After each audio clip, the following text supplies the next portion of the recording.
Israel के नए प्रधानमंत्री ने ताबड़तोड़ फैसले लेने शुरू कर दिए हैं। इजराइल के नए प्रधानमंत्री भारत के लिए बैकबोन साबित हो सकते हैं, क्योंकि वह चाहते हैं कि भारत जल्द से जल्द अपना पीओके और अक्साई चीन वापस ले ले। यहाँ तक कि इजराइल हमेशा से चाहता है कि भारत को यूएन में परमानेंट सीट मिल जाए और साथ ही भारत चाहता है कि इजराइल जल्द से जल्द ग्रेटर इजराइल बना ले। अगर ऐसा होता है तो आने वाले समय में भारत और इजराइल दो देश नहीं बल्कि एक परिवार बन जाएंगे। वीडियो में आगे बढ़ने से पहले नीचे कमेंट में जय हिंद लिखें तथा इस वीडियो को लाइक करें और चैनल को सब्सक्राइब करें।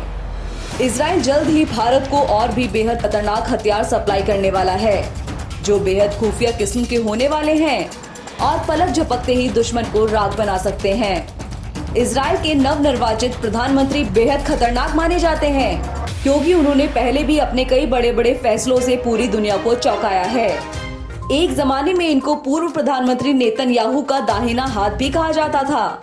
जानकार यह भी बताते हैं कि नेतन्याहू ने कई बड़े बड़े फैसले बेनेट से पूछ कर लिए थे। नए प्रधानमंत्री मोदी जी का भी काफी सम्मान करते हैं और भारत के प्रति उनके दिल में एक जबरदस्त अपनापन भरा हुआ है। इजराइल के नए प्रधानमंत्री बेनेट हर हाल में चाहते हैं कि वेस्ट बैंक और गाजा पट्टी पर एक बार फिर से इजराइल का कब्जा हो जाए।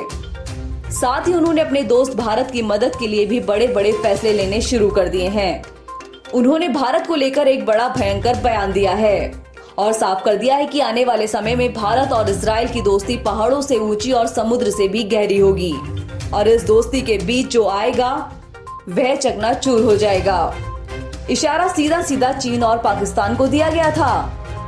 प्रधानमंत्री नरेंद्र मोदी के साथ काम करने को उत्सुक हैं इजराइल के नए प्रधानमंत्री। जी हाँ दोस्तों, इजराइल के नए नवनिर्वाचित प्रधानमंत्री नफ्ताली बेनेट ने सोमवार को बताया कि वे भारत के अपने समकक्ष नरेंद्र मोदी के साथ काम करने को इच्छुक हैं। उन्होंने कहा कि मोदी के साथ मेरी जमेगी। उन्होंने कहा कि भारत और इजराइल बिना किसी शर्त के एक दूसरे के लिए हमेशा से खड़े रहे हैं और आगे भी ऐसा करने के लिए हम कोई कसर नहीं छोड़ेंगे, ताकि दोनों देशों के बीच अच्छे और बेहतर रिश्तों की गर्मजोशी के साथ विकास हो सके। 49 वर्षीय नेता नफ्ताली बेनेट दक्षिणपंथी यामिनी पार्टी के नेता हैं। इनको एक धार्मिक कट्टरवाद के तौर पर भी देखा जाता है। यह चाहते हैं कि हर हाल में ग्रेटर इजराइल का निर्माण हो और इसके लिए चाहे जो करना हो वह किया जाए। रविवार को इन्हें देश का प्रधानमंत्री चुना गया। इसके पहले बेंजामिन नेतन्याहू सत्ता में थे, जिन्होंने 12 साल तक देश पर शासन किया। रविवार को इजराइल के नए प्रधानमंत्री के तौर पर बेनेट ने पद की शपथ ली, जिसके बाद इजराइल के सत्ता में 12 साल बाद भारी परिवर्तन देखने को मिला।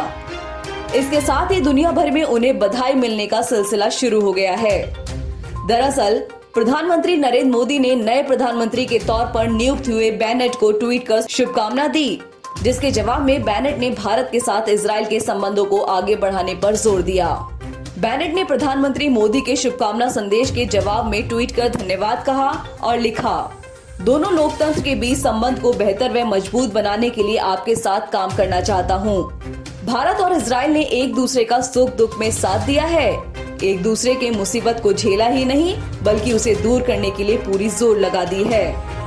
प्रधानमंत्री मोदी ने ट्वीट में लिखा, इजराइल का प्रधानमंत्री बनने पर नफ्ताली बेनेट को बधाइयां। हम अगले साल अपने कूटनीतिक संबंधों को आगे बढ़ाने को लेकर 30 साल पूरे कर रहे हैं और इस अवसर पर मैं आपसे मुलाकात करने तथा दोनों देशों के बीच रणनीतिक साझेदारी को और अधिक मजबूत करने के लिए उत्सुक हूँ। साथ ही प्रधानमंत्री मोदी ने पूर्व प्रधानमंत्री बेंजामिन नेतन्याहू को विदाई पर भी अगले ट्वीट में कहा, भारत इजराइल साझेदारी पर व्यक्तिगत ध्यान देने के लिए आपका आभार व्यक्त करता हूं। नेतन्याहू का इजराइल के सत्ता से जाना भारतीय लोगों के लिए एक भावुक पल है, लेकिन घबराइए मत दोस्तों, क्योंकि नेतन्याहू ने साफ कहा था कि नई सरकार मिली जुली गठबंधन की है, जो ज्यादा दिनों तक टिकने वाली नहीं है और जल्द ही पूरे जोश के साथ दोबारा लौटूंगा। इजराइल ने एक बार फिर से गाजा पट्टी पर चरमपंथी संगठन हमास के ठिकाने को निशाना बनाते हुए एयर स्ट्राइक की है। इजरायली सेना की तरफ से यह कार्रवाई इसलिए की गई है क्योंकि गाजा की ओर से आग लगाने वाले गुब्बारों को लॉन्च किया गया है। बुधवार तड़के गाजा सिटी में धमाकों की आवाज को सुना जा सकता है। ऐसे में माना जा रहा है कि इजराइल और हमास के बीच पिछले महीने हुआ सीजफायर टूट गया है। दरअसल इजरायली फायर सर्विस ने बताया कि मंगलवार को कुछ गुब्बारों को जो गाजा से इजराइल की ओर भेजा गया।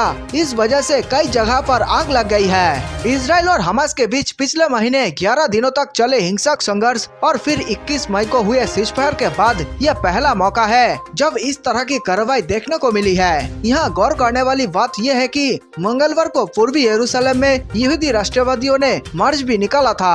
इस वजह से गाजा पर शासन चलाने वाले चरमपंथी संगठन हमास ने धमकियां भी दी थी। इजराइल डिफेंस फोर्स ने एक बयान में कहा कि इसमें लड़ाकू विमानों ने खान यूनिस और गाजा सिटी में हमास द्वारा संचालित सैन्य फाउंडेशन को निशाना बनाया है। इसने कहा कि कंपाउंड्स में आतंकी गतिविधियां हो रही थी। आईडीएफ गाजा पट्टी की ओर से जारी आतंकी कृत्यों का सामना करने के लिए तैयार है। हालांकि अभी तक ये स्पष्ट नहीं हो पाया है कि इस इजरायली एयर स्ट्राइक में लोग हताहत हुए हैं या नहीं।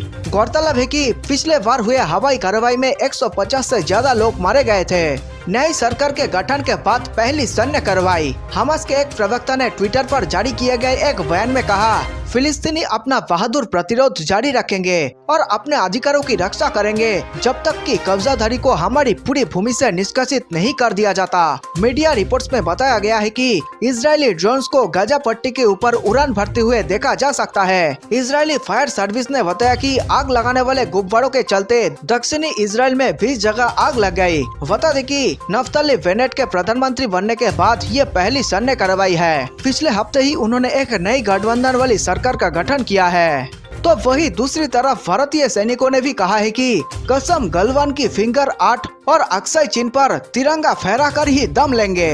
भारतीय एयरफोर्स ने अपने सुपर फाइटर की मदद से एलएसी को घेर लिया है। भारतीय सेना ने सीमा पर अवैध चक्रव्यूह किला की तैयारी कर ली है। भारत के सुपर फाइटर राफेल ने चीन को पूरी तरीके से बांध दिया है। वही मिग-29, सुखोई और मिराज 2000 अपने जादू से चीन को बार बार चकमा दे रहे हैं। अपाचे और चिनूक भी गदर मचा दिए हैं।